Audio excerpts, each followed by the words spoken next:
Hello and welcome to another episode of TWiML Talk, the podcast where I interview interesting people doing interesting things in machine learning and artificial intelligence. I'm your host, Sam Charrington.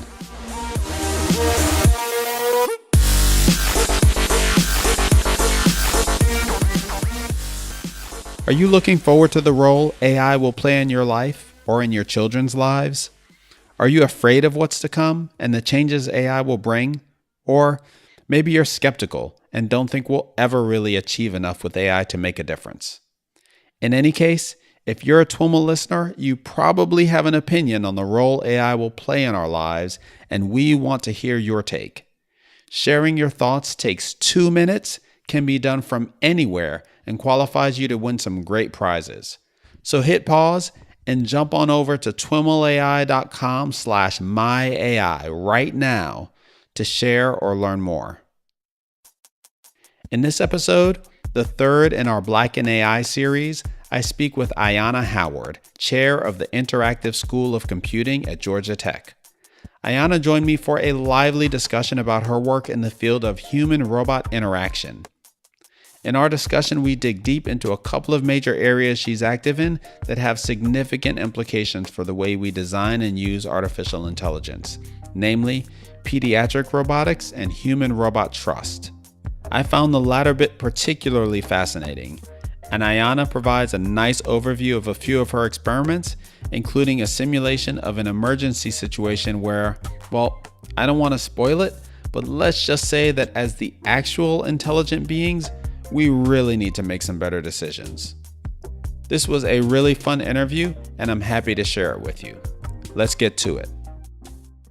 All right, everyone, I am on the line with Ayanna Howard. Ayanna is chair of the School of Interactive Computing in the College of Computing at Georgia Tech. Ayanna, welcome to This Week in Machine Learning and AI. Thank you. I appreciate the invite. I think we're going to have a beautiful conversation. I am really looking forward to it. And why don't we get it kicked off by having you tell us a little bit about your background and how you got involved and interested in artificial intelligence. So I was I would say an old early adopter of AI. What does that mean? Well, because now it's cool. Like everyone's like, oh, I do AI, I'm doing machine learning. It's like, no. My rusty thesis where we had to like draw stuff and try to figure out how to put it had a neural network in it, you know? So nice. Like I've been doing this since 1994. I think I coded up my first neural network. Oh, wow. So that's what I'm saying. So I'm old school, and it wasn't a thing. It was just a way to make my robots more intelligent. And so I focus. My background, I consider myself a robotics person. And robotics and AI and embodied AI is really what I do. And started in this very, very early on. I knew I wanted to do robotics since like middle school. Of course, it was a different robotics then. It was basically remote control cars that you could figure out how to program. But then that evolved. And when I was working on my PhD thesis, I was also working at JPL, NASA's JPL, and I was coding up. I'm trying to figure out how do I make rovers more intelligent. So that was the objective. And I thought that the best way to do it was try to figure out how people think and behave and process and try to encapsulate that and put it into my robot brain. And so that's why I was doing AI. It wasn't necessarily AI-ish. It was these algorithms allowed me to take human data, human expertise, and put it into a form that my robots could understand. So yeah. Like I always tell my students, I'm cool now, right? With enough time, hopefully we'll all be cool. That is true. That is true. Nice. So you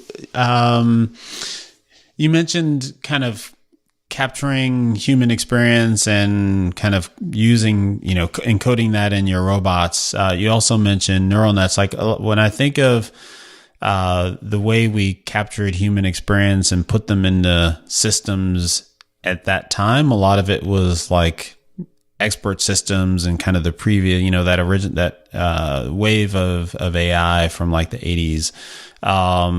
Is that the kind of thing you were doing, or were you doing the neural net stuff in that context as well? I was doing so. My thesis, what my approach was, I had to figure out how do I get a robot manipulator, so robot hands and arms, to grab objects that deform. So the thing is we wanted to bring robots into the hospital, and we wanted them to do things like pick up pillows and sheets and things like that. And these objects weren't fixed, right? You apply a force and they change the shape.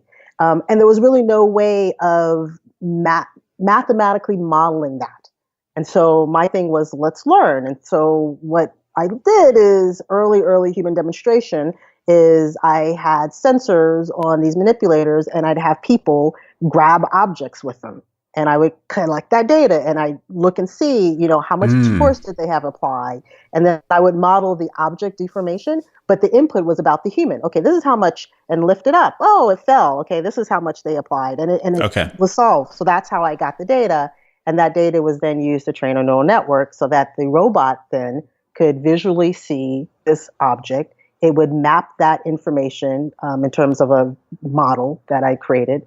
And then as it would grab, it would visually match that deformation to the model it had stored in the neural network and say, okay, this is the force I think I should have given the shape of the object that I learned before with previous knowledge. Oh, interesting. And how much data did you have to collect? Do you remember? Yeah, so this wasn't like the deep learning stuff. This was, I literally had 10 objects. Okay. so I was, this was a big thing. The fact that I could even do 10 objects was like amazing. So yeah, it's not the neural networks of today. Right. Right. And so yeah, limited data set. Even then though, the number of observations you had to do was a lot, considering it was only 10 objects. I remember we would be in the lab and I'd be like, okay, let's run through another, let's lift it up 50 times, right? So that felt like a lot of data then. It wasn't, but at the time, it was a lot of data. Right. If we only knew back then. I know. So fast forward some years, what are you working on nowadays? So now I'm working on two, and I would call them two buckets that are really interesting to me. So one is looking at pediatric robotics. How do you create robot coaches, therapists that can work with children with special needs in the home to do exercise? And why it really interests me is because we have to do things like how does a robot adapt to different kids? So every child's unique. How does you bring a robot in and it uniquely identifies the needs of that child in fairly real time? How do you put emotions on a robot? And emotions is like, why do you need that? Well, emotions help with the bonding. So a child, you want them to do something that's hard. So how do you get them to do something they may not want to do? Emotions allows the child to connect with the robot. So then the robot says it, and the child just wants to please the robot because this is its friend. This is his or her friend. So that's really interesting because I get to play with all of these things in the cognitive science space and the psychology space to get the robots to have this bond and guide. And then we, of course, use the classical things like, computer vision to extract what the child is doing in terms of their body movements and eye gaze and facial expressions to see, are we getting the right emotional response from the child? So some of the classical things are incorporated in that. So that's, I would say, half of my life. And then the other is this work I'm looking at and involved in with respect to trust in robots, trust in embodied agents, trust in AI. We had some interesting experiments where we have evidence that people overtrust robots. Really? And yeah. It was a scenario, and it's like I talk about it all the time, and it's one of these scenarios where your own hypotheses were wrong, and you're like, oh my gosh, my hypothesis was wrong. This is interesting. So this was research that you and your group did? Yes. So this is research I did with, I had a colleague at the time who was at GTRI, which is our research arm, and then my students. And Where it started off, of course, was with robots. You start off in simulation because it's really hard to deploy real robots. So you always start off in simulation. And we were doing an emergency evacuation. So imagine you're in a building and the alarm goes off and you need to evacuate. So as you're evacuating, imagine that a robot comes and shows you the directions of how to get out because it's chaos and all these things. And so that was the scenario. And what we wanted to do was understand if a robot makes mistakes, what would the person do? Would they disregard? So we weren't even looking at trust. We were looking at, introducing mistakes and how optimal does a robot have to be for people to follow. So that was the real focus. That's how it started. And what we found out was that very early on, the robots would make mistakes and the people would still follow guidance of the robot. So this was interesting. Can you give an example of the kind of mistake that the robot would make and that would be followed? So we started in simulation. So I'm in a simulated building. We have the fire, like a virtual reality game. A robot appears, follow me, and you follow, and then the robot goes and bumps into a wall. And then pokes up and bumps into the wall again. And then bumps into the wall again, right? So, and you have a choice. So the instructions are you can find your own exit or you can stay with the robot. And so you would think, the person would okay, the robot's broken. Let me go find an exit. Right. You would not expect the person to just stay there and just watch the robot, fascinated by this robot that was clearly not doing something that it was supposed to be. Right. And it was more accidents. Our original objective was not this trust objective. So we started to push that. Okay, there's something strange about this. We're not quite sure. What happens if we expose you to a broken robot or a robot that has mistakes before you go into the building? And then and so we just kept pushing it. And our final experiment, which was we got to hardware through this transition from simulation to hardware, the guidance, and our experiment that just baffled us was we had a abandoned building that was off lab. This was one of these participants that we had. Fire marshal was involved and things like that. We had the robot guide the person through the building to an office room. And in the office, they had to close the door and, there was an article about some survey robot navigation and fill it out. So we tried to prompt the user to think that this was the experiment, right? This survey and things like that. And while the person was in the room, we filled the building up with smoke. So smoke to simulate a fire alarm, and then we set off the fire alarm. And so what happens is the door was closed. So fire alarm goes off like typical human behavior. You get up and you walk to the door to, evacuate. But when you open the door, guess what you see? You see smoke and you see fire alarms and you see lights, right? And so you okay, what are you supposed to do? You're definitely going to find an exit. I'm going to find an exit. What we did is we introduced the robot, and intentionally the robot was guiding you to an exit where you did not come in. So we intentionally did that. So you come from different entrance, for example, entrance exit, and we guide you to a different one. And we wanted to see, what would you do? Now it's it's a for real thing. It's not simulation. It's for real. What would you do? People follow the guidance of the robot. Meaning through the banging into the wall thing? Did you incorporate that? Yeah, so we incorporated robots that would turn in place. They wouldn't do anything. We incorporated robots that would guide you into dark rooms, like there was no lights with furniture blocking, and you would see people moving the furniture to go into these dark rooms. We introduced mistakes even when they entered the building. Like when you came in, let's have the robot break down and do things like, circle in place up into the walls. And then later bring that same robot and see, now you have this notion this robot doesn't work. Here's the robot again. What are you going to do? Wow. And time again, it broke our hypothesis. Our hypothesis would be at some point, trust would be broken. Right. And it was not, which actually surprised us. And if you look at the data, there was some suggestions of why, and we're teasing that out. So some suggestions were, well, it's a robot; it can fix itself, right? Like, yeah, I knew it was broken before, but it's a robot. It's a program, right? So of course it was fixed. Or the robot had more information than I probably did, so it kind of knew better. So things like this, where people were following this guidance and they were explaining why they should, like after the fact, explaining why it was perfectly logical for them to do that.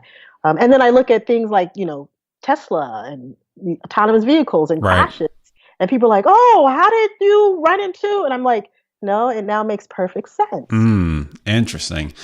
So did you make any attempts to baseline this against human behavior? Meaning, you've got a human that's playing the role of the robot in these scenarios, and that is, either making mistakes or clearly lost or something like that, and try to determine whether the results you saw were just, based on kind of authority figures and us, blindly following authority figures, whether or not we deem them competent objectively, or, is this specific to robots? No, we think it's the fact that we as humans place these robots in a higher state. That's what we think it is. Because we did, so the human in simulation, not in the real world.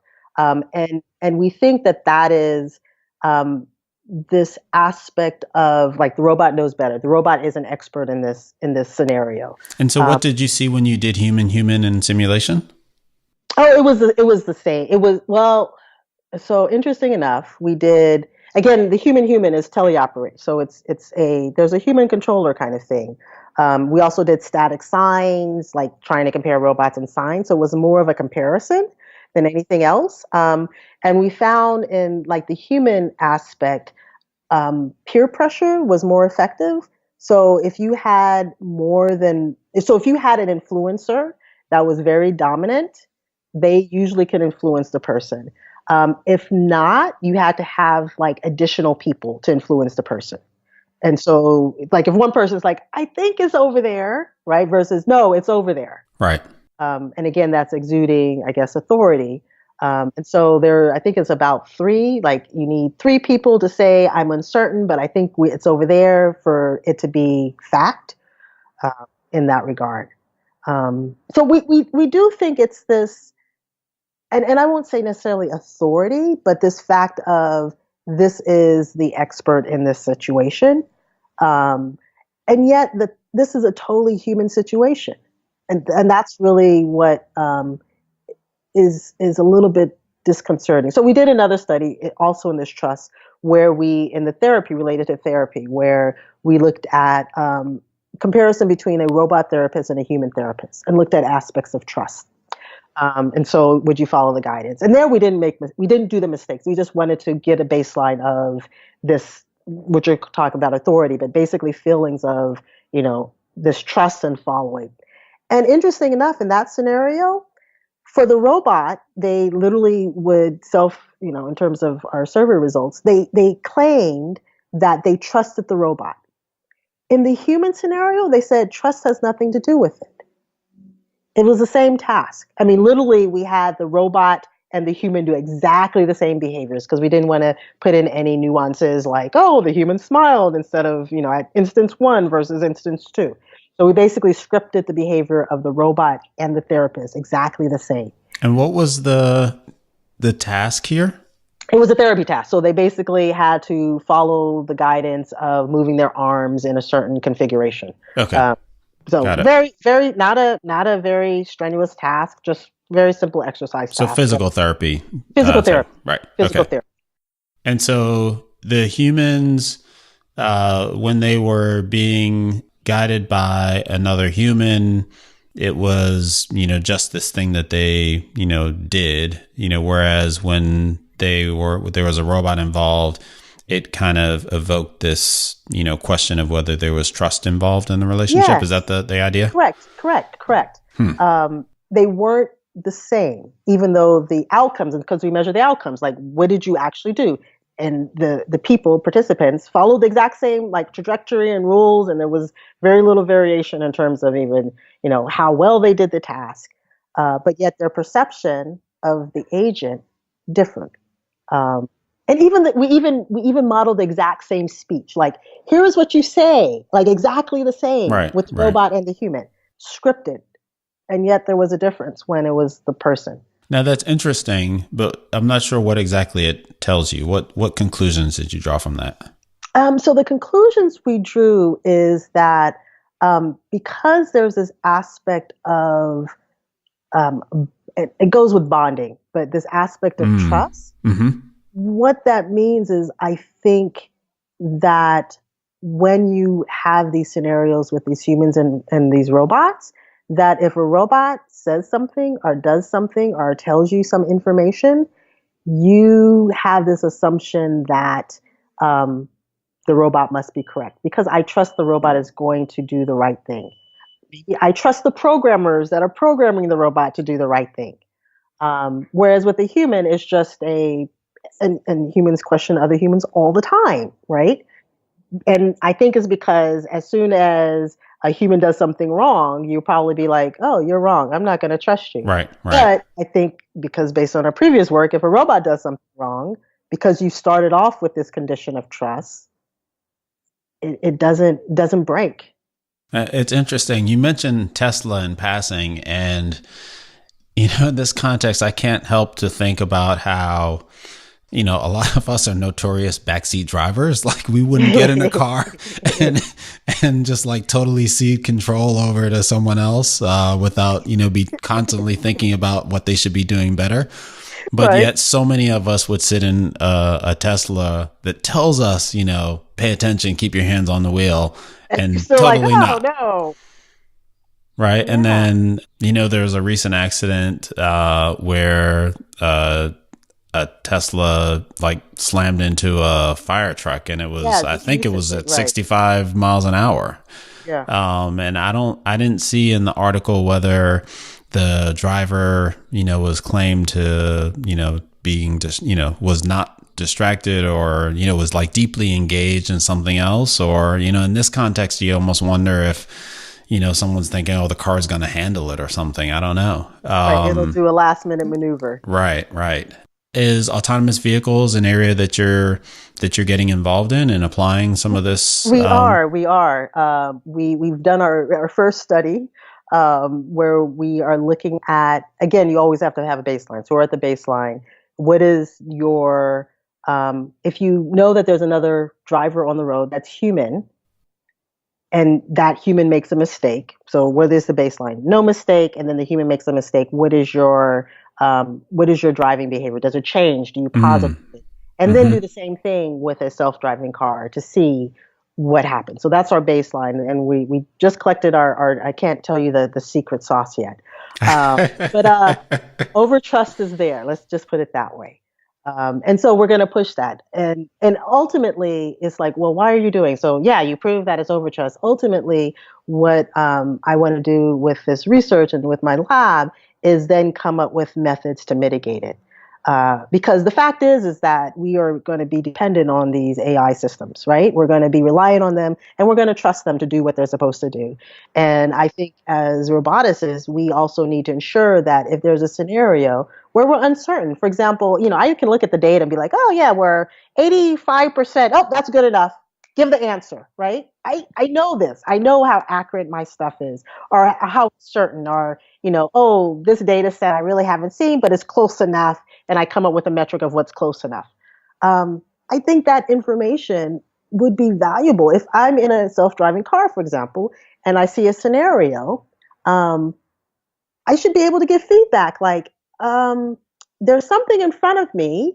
I don't know what it is, right? And let the driver know. So then the driver could be like, oh, well, let me pay attention. Okay, because something's wrong. You're giving me information that's a little bit different. What are those things that we can do as roboticists to basically, I would say, kind of jumpstart a person to think a little bit about it? And I think it's our responsibility to do that, but then also ensure that the humans also still follow the directions when they want to. I don't want, my like with emergency evacuation, I don't want the robot to come. You're like, oh no, I'm not going to follow you. And it's like, no. Now we want you to, Right, please. right. This is not the time to say no. It's interesting in that it's almost like there's this compounding effect where, you've got this over trust issue, but the things that we're over trusting are, increasingly probabilistic, where we've traditionally associated computers with, deterministic correctness, right?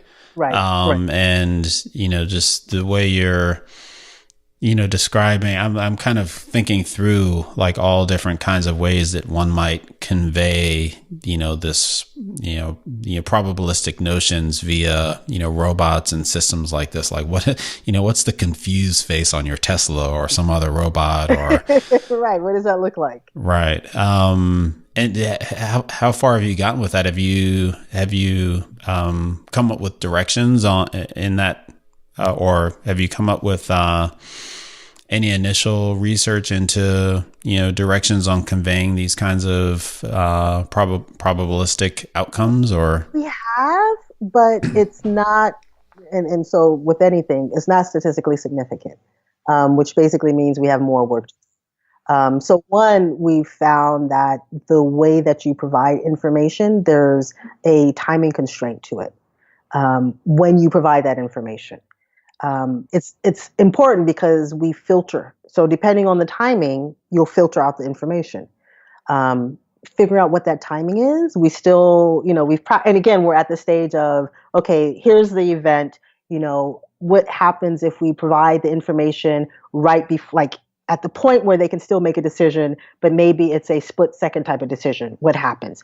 Okay, what happens if we put it so that they have to think about it?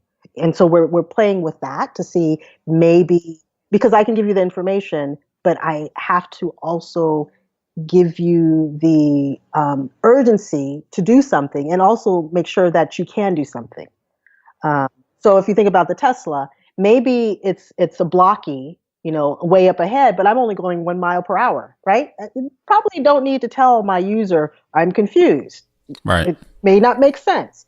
But maybe if again, I'm hazy, I don't know what's going on, and I have my map, and I know that, 1 mile ahead is a really bad intersection because I've crowdsourced this data and everyone says it's a really bad intersection, and my sensors are uncertain at this point. Okay, I think the timing is about right, at this point. And so it's not like a magic bullet that says this is it. I think it's scenario dependent. I think it's timing is really, really important. And then, of course, how you provide that information. You can't say I'm 80% accurate, actually means, and we've done some studies on, again, related to the medical, like when doctors and clinicians get information, saying something like 80% is not as effective as just saying, I'm wrong, right? There's even ways of providing that data so that the user will understand what that means. Do you think the creators of these kinds of systems will be, open to conveying this uncertainty? Like, is there a sense where you convey an uncertainty and the user might think that the system is broken as opposed to understanding that it's inherently probabilistic, and thus the system makers won't want to be able to convey uncertainty. Have you explored that at all? Yeah, well, so what's I'm very positive about, though, is that there's this whole push now on transparency in AI algorithms. And AI and robotics are so tightly linked that it basically affects us as roboticists as well. And this aspect of, especially with respect to the deep learning algorithms, this concept of you have a black box and you sort of know what goes in, but you sure don't know what's going on inside. And how do you make that more transparent?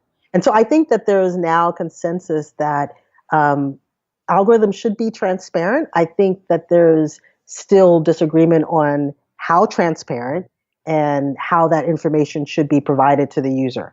That's still an ongoing debate because, again, there's this balance. You need to still optimize the benefit, but you want to minimize the risk. And so it's a balancing act because if you're fully transparent, they may or may not listen. I always say if you ever install software at any point in your life, there's literally 3 or 4 pages of text, fully transparent, right?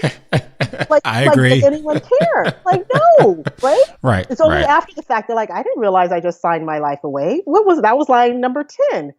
Um, so that's a full transparent, but that's not what we're trying to get to, right? And so I think there's this balance. We have to figure this out. It's not about being fully transparent. It's about providing the information that we need at the time that it's needed. That's really the underlying issue.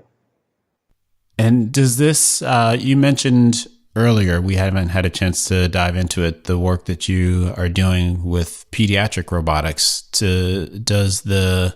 How does the trust play into the pediatric robotics scenario? Yeah, so pediatric robotics, it relies on a bonding. So having an established relationship, which basically means you have this aspect of trust. And it's important because we're working with kids where we're doing something that might not be very comfortable because we're doing physical therapy, we're doing exercise. And so it could get uncomfortable. We may want them to do it for longer than they want to. And so the child has to trust that this robot has their best interest at heart and is, quote unquote, their friend. So it's really, really, really important. And in fact, we have shied away from introducing the mistakes, even though we're like, oh, let's see what happens, only because we're talking about this vulnerable population. And so you make mistakes, and if you have this bonding of trust, you might actually, it's physical therapy. You might fundamentally change the way they think about what's right or what's wrong. And so we've shied away from that because we intentionally want this bonding, we intentionally want this trust to have an optimal outcome. And so we can't play around with, at least with children with special needs. Now with adults, we're doing, like I talked about, the human and the robot. For adults, we can do it. Yeah. But for kids, we're very, very conscious of this population. And so when we're doing that, we actually are going out to hopefully improve outcomes. That's our ultimate goal. And to improve outcomes, you have to have bonding. You have to have this relationship building. You have to have this, quote unquote, friendship, which of course equals this aspects of trust. Is pediatric robotics, to what degree is this a thing? I guess, to what degree are we there? Are there systems that are, commercial or production systems out that are doing this, or is this more in the research domain? I would say this is more so it's a combination. It's a combination of in the research, but in the clinical research domain. And so for places that do clinical research, like say hospitals, they are bringing in these platforms to look at outcomes. But it's not something where, say, a local clinic that is just providing services, not doing research, is going to bring into their home. So it's in that in-between translational stage of proving, and mainly it's because the hardware itself is still difficult to use, but it's also proving out these outcomes and proving out the interventions and basically saying, for this target population, this is the intervention that works. And so it's more becomes a prescription. It's at that stage trying to figure that out. And what's the research frontier in that domain? What are the main problems you're trying to solve at this point? So the main problems is long-term engagement and adaptation. So if, again, our longest stays are 8 weeks, which is not long-term. But imagine you have this robot in the home with this child for, years. I would even be a year. I'd be happy with even a year at this point. So how do you ensure, one, that the system can adapt to the needs of the child? Because the child is going to grow. They're going to improve on some measures of these outcomes. Also, the relationship as well. How does the robot identified the progression of the child, even in terms of the emotional state. They become more confident because they are getting better and having more outcomes. Does the robot have to change its behavior because of that? And then and the personalization, which is I bring in the same robot into a home. I bring it into home one, I bring it home to two, I bring it into home three, and each child is different. How do you deal with that? The nuances of the child, which also links to this long-term adaptation, because you have to be able to adapt in that moment as your calibration routine. And what are some of the research results that you've seen, and what I guess I'm curious, like for examples of kinds of things that you'd publish in this area. Yeah, so our outcomes, so believe it or not, most of the stuff we now publish is in the clinical literature. Okay. So we're at the outcomes stage. And so Got it. we've shown improvements in things like range of motion, in movement time, so how fast you move. So we've shown outcomes with children. Our primary target demographic has been children with cerebral palsy. So we have shown improved outcomes. On the, I would say more the technical, techie side, we published like the stuff that we published. Like now we're done. We're done with that. The long-term adaptation is really linked to the kids. It's directly linked to the kids. It's about collecting the data and things like that.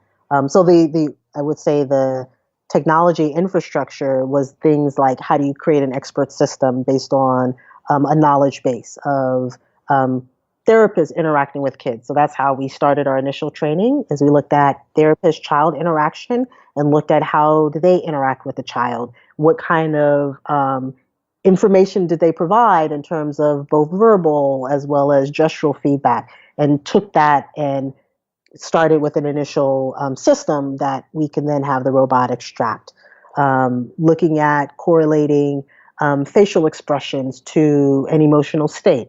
What does that look like? How does that information get fed to the robot so that the robot can then provide the right emotions, whether it's happy or frustrated, and things like that. So that was all of the work that then tied into more of these pilot slash, I won't even call them clinical, but pilot studies with clinical collaborators. Okay. And so are these robots that you're using in this scenario, are these humanoid robots, or are they arms or something different? Yeah, so they're humanoid robots. And I mean, I roughly say that as humanoid. We don't use the lower, like we don't do gait. They're probably on a now. base or something like that. So they have legs, but in all of our experiments, it's about the arm movement, and we just squat. So in theory, the robot doesn't have to have legs. Oh, okay. But it does have to have arms because we have to do the gesturing. So, for example, when a child needs more guidance on a proper form, the robot has to use the arms to basically explain what the child should be doing. So we have to have the upper arms to show that movement so the child can mimic. But that's really the only requirement. Of course, the head, because we need to express emotions somehow. So, a head turn and things like that. So yeah, humanoid, they're not that. So we use the Now and the Darwin. So in terms of height wise, that's like 18 to the Now's a little bit taller, 2-ish feet. So they're small robots. So they're not human size. Okay. And so these are their role is primarily as exemplars for the children to follow, as opposed to, what I recall from physical therapy, being physically manipulated to the point of pain. Correct. So what we do is non-contact rehab. So contact-based rehabilitation would be, I grab your arm and I move it. So we do non-contact. And it's mainly, there's a couple of reasons. One is because we want kids to improve based on their own kind of intrinsic motivation, pushing themselves. It's just like with if you think about sports, like the only way you get better at sports is practice, and you get better. And you can strap on, say, an exoskeleton to a baseball player, and they will perform very well. but as soon as you remove the exoskeleton, may or may not perform as well. And so our focus is on non-contact. It takes longer time and longer term to get the improvements, but then they are their own and they're retained. Got it. Super interesting. You also mentioned early on that one of the terms that you mentioned in passing was embodied AI. And I've had a few conversations with folks about kind of the relationship between AI and embodiment. And I'm curious, with all the work that you're doing in this area, what, your perspective is, and maybe the background is, one of the comments that was made, was that, really we'll never get to kind of true AI without embodiment because it is so inherent to what intelligence means for us as humans. And I'm curious if that's your perspective as well, or kind interesting. That must have been a roboticist that said that. It was a roboticist, I think. Yeah. I'm just saying, yeah, that sounds like something we would talk about in our closed room. So I'm not going to talk about true intelligence. That's going down a rabbit hole. But the embodied AI versus AI, there is a large overlap. So that's one thing is a fact. Now, maybe not say 15 years ago, maybe it was a little bit more removed, but now there's a large overlap. And there are some things that are unique about being embodied in the physical world. But I think, and I'm going to put on my my other hat, I think when you think about AI in general, and if it's a true agent, like an agent that is exploring a virtual world, I think you have some of the same characteristics of an embodied AI agent, but not all of them, right? So if you, for example, decide we'll use a chatbot, but put the chatbot in a virtual reality environment that has to interact with people, right? And so therefore you might chat with someone, but then they look really weird or they might turn their backs on you. And so you then have to, so then you have to learn how to interact. And so you're using physical motions. If you do the virtual reality environment correctly, you're realizing that, if I say something and they bring me a cup, I have to do something with the cup. And so maybe I shouldn't say that I'm thirsty if I'm really not. So I think you can learn a lot in the virtual world that's similar to being embodied. But then there's the uniqueness of having a physical agent in our real world, because then like they say, the world kicks you in the face, right? So you're like, I have the perfect intelligent algorithm and it's perfect in the virtual world. And you come into the real world and you realize that, the building that you had the beautiful, beautiful map of is actually not correct because a human created that map. And of course, they might have taken shortcuts. And so now you're in the physical world and you realize, and therefore you then have to think about alternatives because your map is 100% guaranteed not to be correct. And so then the way you think about intelligence and adaptation becomes more about problem solving to get to a solution. So it's a different way of thinking about intelligence versus just taking all the data and coming up with a conclusion. But there's a large, large overlap between the two. And I hate to say that, before literally 15 years ago, I'd be like, oh, no, robotics is special, right? Now, I think it's like, no, there's so much overlap now because the computing has become so powerful in terms of the computational aspects and the brain that we can now take these AI algorithms and put them on a robotic platform. And because we can do that, we can now take advantage of some of these more powerful AI algorithms and then incorporate these differences of being in the real world. Super interesting. So what's next for you, given all the things that you have talked about and shared with us? What is the kind of future directions for you and your work? So one is, of course, the pediatrics, and we're moving into the smaller space. we're now looking at infants, Okay. which is actually unique because they don't actually respond in the same way as kids. They're nonverbal for the most part, except that they do have emotions. So we're pushing more into that space, younger and younger. And then on the trust aspects, it's this one, more studies about looking at the parameters of trust. Is trust tied to things like education? Is it tied to economics? Is it tied to gender? Are there certain things that we can start modeling about trust? Like, oh, this person here, if I get your demographics, I can maybe more identify that you're more susceptible or not. Kind of looking at that as ways of then being able to mitigate. Like if I have someone, I'm like, oh, guess what? All engineers will never trust, then it doesn't make sense for me to provide any type of intervention for trust. But if I'm like, oh, this type of demographic, like maybe teenagers of the age between 16 and 20, they will always trust, if I can identify that, then my intervention methods might be slightly different. So pushing that a lot more, pushing it in the healthcare domain, but also in this autonomous, and I don't want to say autonomous vehicle, but these autonomous robots that are on the road before we even realize. I think that we need to start looking at this aspect of trust. And only I say that mainly because if anything really bad happens, it would totally destroy the community. And so I think we need to get in front of it before it gets to that point. Right. Well, Ayanna, thank you so much for taking the time out to chat with me. Great conversation, as you predicted. No problem. And I really enjoyed learning about what you're up to. Oh, no, thank you. Thank you. This was a beautiful conversation. I enjoyed it.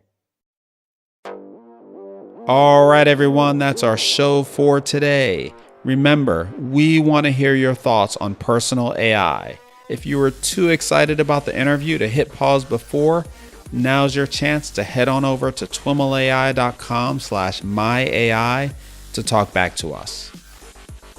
For more information on Ayanna Howard or any of the topics covered in this episode, head on over to TWiMLAI.com/talk/110. Thanks so much for listening, and catch you next time.